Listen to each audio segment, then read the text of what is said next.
If I remove the logo from your website right now, would anyone even know it was yours? For a lot of founders, the problem isn't marketing, it's sameness. I keep seeing the same pattern. The advantage is already there, but it's hidden in the background. So in this video, I'm going to show you why that happens and how to uncover the part of your background your competitors can't copy.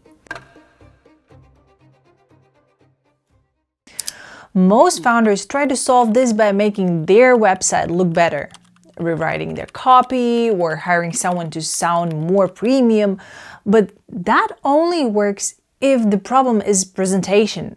But for most established businesses, it isn't a problem at all. The real issue is that they are building from the same inputs as everyone else. What they do is they study the same competitors, read the same strategy advice, and end up sounding like a slightly improved version of the market. And that's why they feel invisible, and not because they don't have value, but because their value is being expressed in a way that feels interchangeable. So let me show you what this looks like in a real world. In a garden, the barefoot Contessa is now known as one of the most recognizable names in food.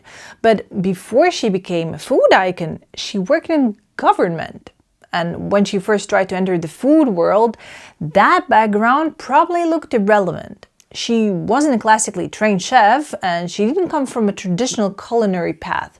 But that so-called relevant background is exactly what made her stand out. She wasn't trying to perform expert-level complexity, but she understood the mindset of a busy professional who wanted to make a hosting feel simple, elegant, and doable. And that perspective became her advantage. And that's the most important part. Your industry gives you skills, but your background gives you a lens. And this lens is usually where the real moat lives. In my strategy audits, I call this your competitive genome. It's the combination of three things that make your business hard to copy. The first strand is the catalyst, so the experience, the frustration, or even a turning point that made you build what you built. The second strand is the capability, so the skill you developed along the way that you may now take for granted. And the third strand is the lens, the way your background shapes how you see problems, spot patterns, and even make decisions. Most people only market the capability, but capability alone is not a moat. Let me give you a simple example. Imagine a brand strategist. She's talented, she has clients, and she knows the market, but she sounds like every other brand strategist online. Now, let's look at her genome. She left architecture because she wanted to work with people and not buildings. And that's the catalyst. So over time, she developed spatial thinking, the ability to understand how parts fit together and how structure affects experience. And that's the capability. And because of her architectural background, she approaches brand strategy structurally and not just visually.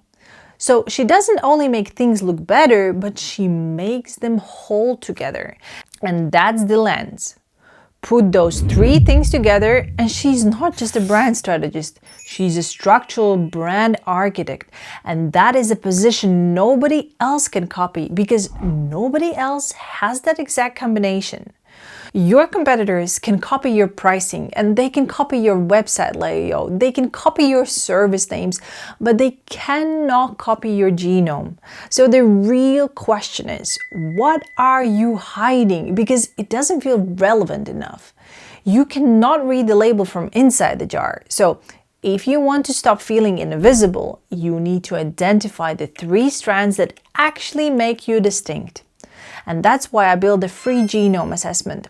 It takes about 3 minutes and it shows you what your natural operating rhythm is and why you may be positioning yourself in a way that hides your edge. The link is in the description. Take the assessment, find your real advantage, and stop trying to win by sounding like everyone else. Now that you understand the competitive genome, the next question is whether your business is actually moving at the right speed, because a lot of founders are forcing a tempo that works against their DNA. I break that down in the next video.